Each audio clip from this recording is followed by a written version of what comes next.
everybody, my name is Abby. I am a museum assistant, I am a tour guide, and I'm a workshop leader at the Ballard Institute and Museum of Puppetry.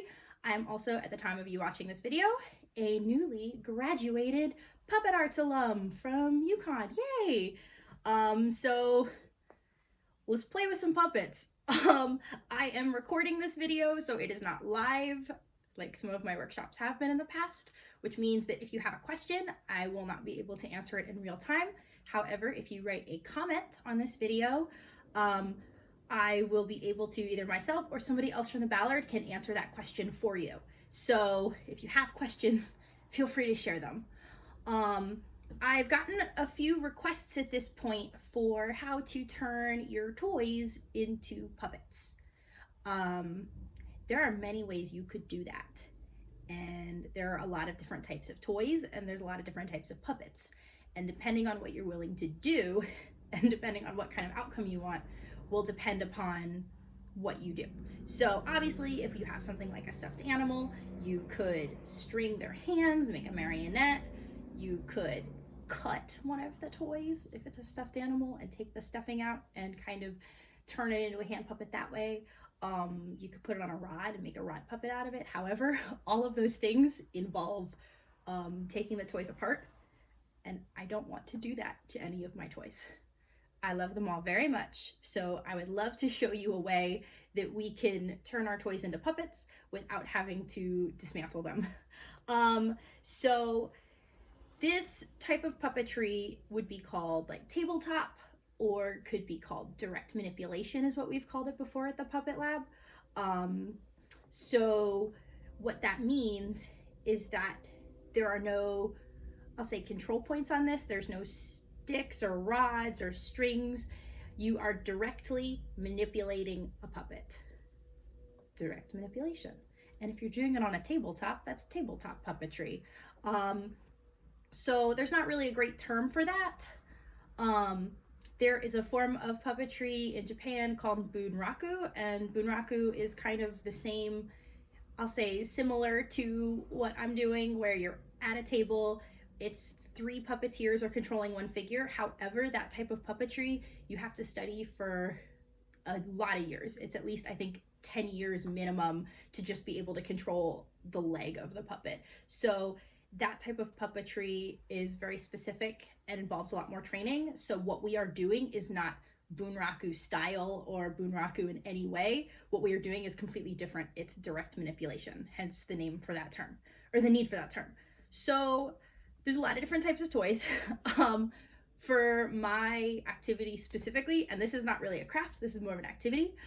For my activity specifically, I think toys that can move will work a lot better than toys that cannot move. So what I mean by that is I have a lot of toys at this table. I have some hard plastic toys right here. These plastic toys do not have moving parts. So I'm trying, they will not move. So if I wanted to bring one of these to life through puppetry, this method that I'm showing you right now might not be the best for this. If you want to take these puppets, these toys, they're not puppets yet. If you want to take these toys and turn them into puppets, through performance, you might do that better with object performance, which we actually have a video. Felicia has already done a video about object performance, and these types of toys would be better suited for that performance. I've got plastic toys that can move, like action figures. These would work for this activity. So if you have plastic toys, or I guess hard toys that can move and are jointed, these would be good for this activity. As far as stuffed animals and soft toys go, stuffies go, we have some that are, I'll say, floppy. They have nice floppy limbs. This turkey vulture has nice floppy limbs. There are some that have like stiffer limbs that have been stuffed a little bit more. Figment, his head's a little floppy, but his arms are not going anywhere. But with enough force, I can sort of move. Grady's a little bit harder stuffed here. So this activity, these nice floppy, Beanie Babies nice and floppy, these floppy toys might work a little bit better than the ones that are a little bit more stuffed. However, both of these can move. As long as it can move and you're not hurting it to move body parts around, that toy will work. So what I'm going to do is walk through a little bit of how I would set this up, and then I'm actually going to show you how I would perform it. And this activity works really well with 2 people. So this is kind of a fun 2-person thing that you can do with someone else in your household, or somebody else, you know, a friend, when things start opening up again. So this is a really fun activity for multiple people, and I'll kind of walk you through that. So let's pick a puppet. For this, we're going to work on moving the puppet. Let's go with Cagney here. He's got these nice floppy legs and arms. Head's not too floppy, but that's okay. But we can still move him around. So for this, when you're moving this puppet around, anybody can just make it come to life. However, we want to go with something that's a little bit more realistic style. So for this character, he's on his 2 legs. He's like a person. I'll also use this wolf as an example because this wolf is on 4 legs. So this creature is going to move way different than this creature. Think about the way that you move versus the way that a cat moves or a dog moves. An animal on 4 legs moves way differently than something on 2 legs. So let me show you what I'm going to do. I'm going to move some of my toys off the table. I think a really fun activity when you're doing this, and especially learning how to directly manipulate puppets, is to set up kind of an obstacle course for your puppets. You could say an obstacle course, you could say Ninja Warrior. Oh, I have some stuffed animals too that have really tiny limbs. They might not be the best suited for this either.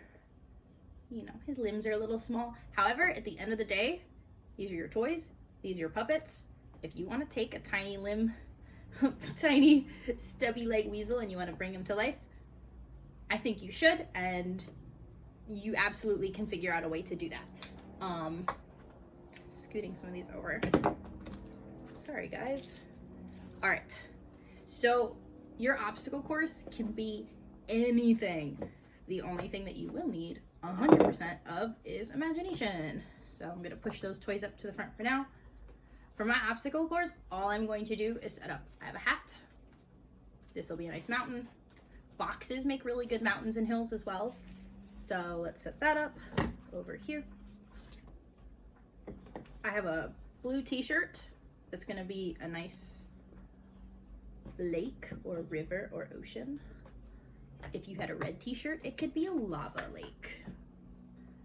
I have these coasters that are gonna be stepping stones in my water here. And I have this crocheted or knitted thing that my mom made me. This is going to be our soft bed. And our puppets are gonna try to go through the obstacle course. They're gonna have to go over the hill. Somehow they're gonna have to go through this water, and then eventually they're gonna get to go to sleep in this nice cozy bed. So when you're moving these puppets around, and this is gonna be a 2-person thing, obviously you can do it 1 person at a time, but think about how a realistic, of course these are not real creatures, a wolf is a real creature, but Flower is, well, you know what I mean. So think about how it would move though in terms of how it's set up. So 2 legs, obviously he's gonna move like a person would. His arms would move in a certain way. Think about the way a wolf would move, 4-legged thing. When you're controlling it, when you're with somebody else controlling this, a really good way to sort of divide, and this will make a lot more sense when I physically show you how to do it, but when you perform, think about who's going to take what part. So obviously 1 person is going to need to be on the head. The head sort of leads the rest of the body. It's obvious, but it's a good thing to start with. So your head, and especially the focus, which is where the eyes are looking. So both of these characters have very specific focus. You know where they are looking at. For puppets that sort of have like dark eyes, or some of my action figures that don't really have pupils on them, the focus, even though it might be a little less direct, you can't really see it as much, your motions and your actions will sort of show where they're focused at.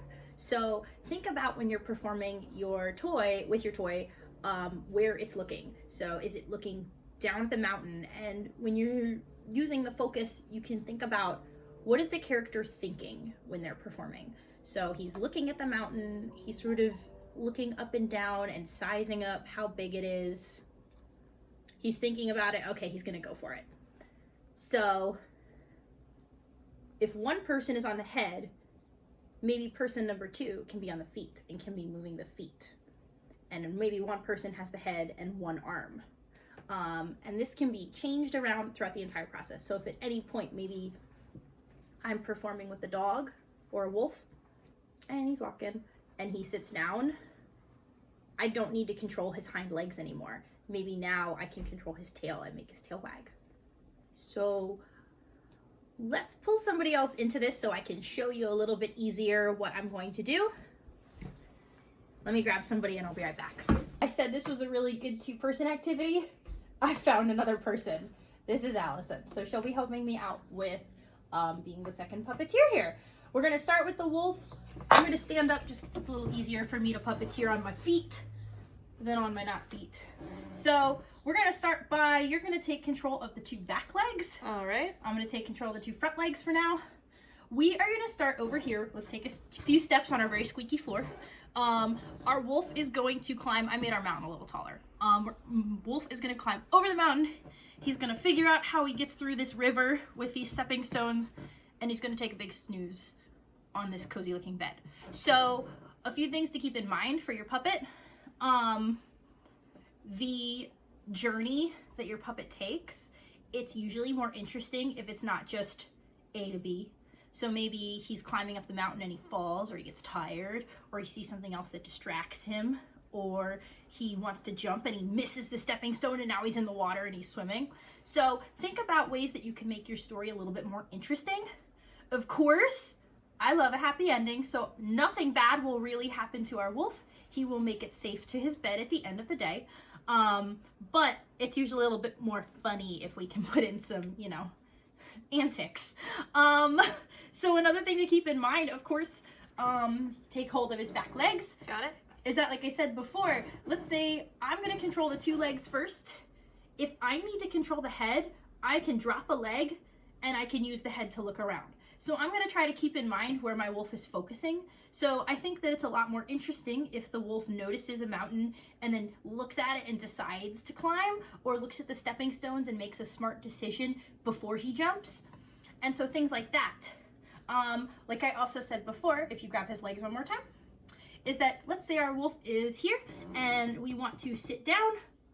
You can let go of his legs and now you can decide if you want to make him, maybe his tail wags. And then look, I can let go of his, maybe I use one hand to hold both of his legs together and he's looking around like, what's that? What's that? And then he can like chase his tail. So you can kind of have a lot of fun with it.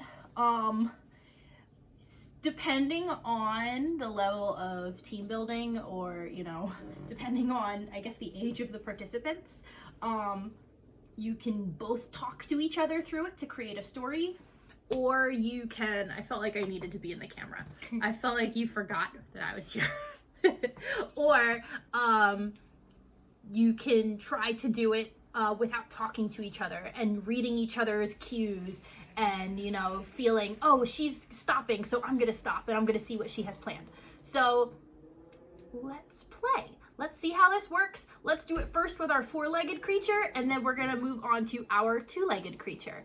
I think because this is your first go with puppeteering one of these, we are gonna talk through this first one, and then for our second one, we're gonna see if we can do it without talking.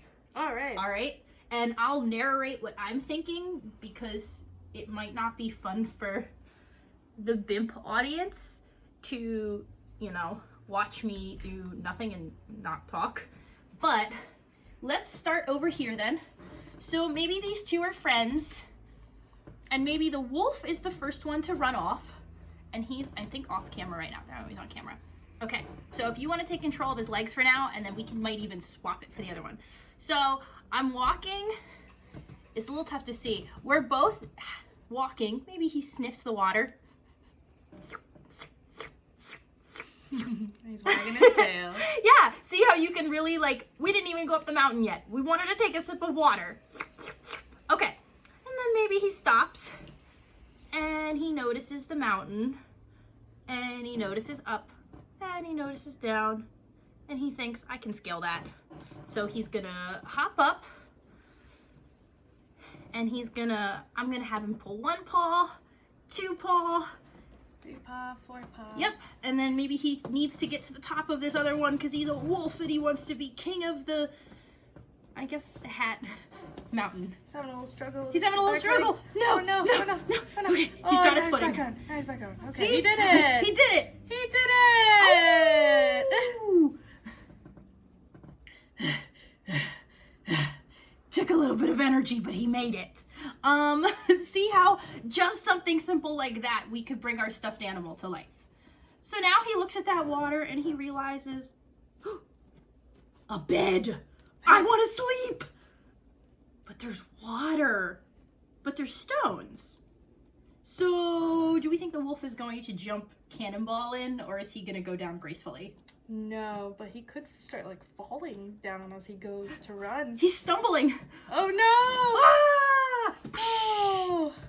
And see, at this point, I'm able to control the wolf with just 2, but then you can come back in at any point, grab the legs. Maybe he's got his paw on one of the stones. He's got his paw on another stone, but he is wagging his tail. He's having a good time. He's getting there. And there. Oh, he did it! He's so proud of himself. Arrgh. Another howl, even though he hasn't made it to his goal yet. All right. Of course, in your own activity, it's a little tough for me because I have to film this, so it's all on a table. However, in your own activity, your obstacle course might span the entire course of your living room. If this was me and we were really playing with this together, I probably would have the wolf start in our kitchen. Maybe the linoleum floor would be a big ocean. Maybe he climbs on top of the carpet and that's like nice soft stand. Maybe he climbs on top of our couch and it's even tougher for him because he's tiny. And even though this mountain was about twice his height, the couch is huge. So it's a little bit more of a struggle. So think about how you might play with this, you know, with a much bigger obstacle course than I'm doing. Anyway, let's go to our bed now. Okay, he's got to make another jump here first. So maybe he does that animal thing of he's crouching down and his butt's doing a little wiggle. A little wiggle. And then he hops. Whew, that was a huge leap, but he made it. And then let's do one more. Here we go. And jump. Boing. Yes! And so, oh, he's so happy. He's so happy. He's so happy. And so maybe we should have him go to bed.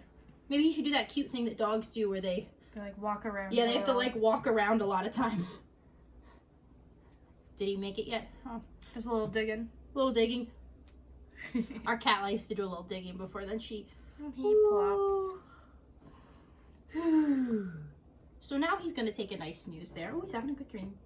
So let's try this now with our two-legged character. And maybe we'll do a little bit less talking, but I'll still talk you through what I'm thinking. Do you want to be its head and its hands or its legs?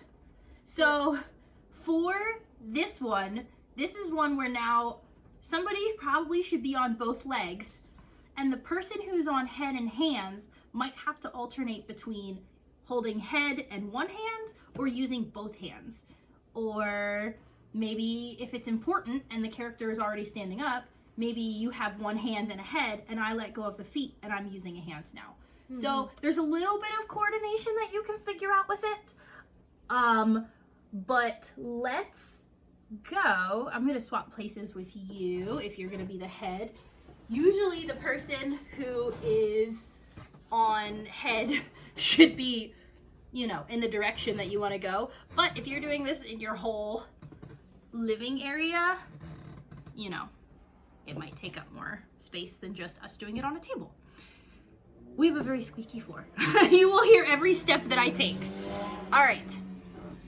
So let's start over here. I'm gonna be his feet. I'll be his head. All right. So he's looking around, and maybe the first thing I think that he should do is notice his dog. His pet wolf is over there. It's all the way over there. He's gotta climb. So now he's a flower, so he's having a little bit of a tough time climbing up. Maybe he's a little excited, so he does like a cheer. I'm on top of the world! Look at me, wolf friend. Boom, boom, boom. Eh? Wolf still looks asleep. All right, I'll let you take the lead and I'll try to sort of follow along. All right, he's gonna shimmy. Here he goes. It's a little bit bigger than the wolf. No, he's a lot bigger. So maybe he wants to test the waters first because he's not as clumsy. Ooh, it's cold. Ooh, Ooh, este frío. still cold. All right, should we hop or should we swim? Let's hop to the lower one over here. Okay.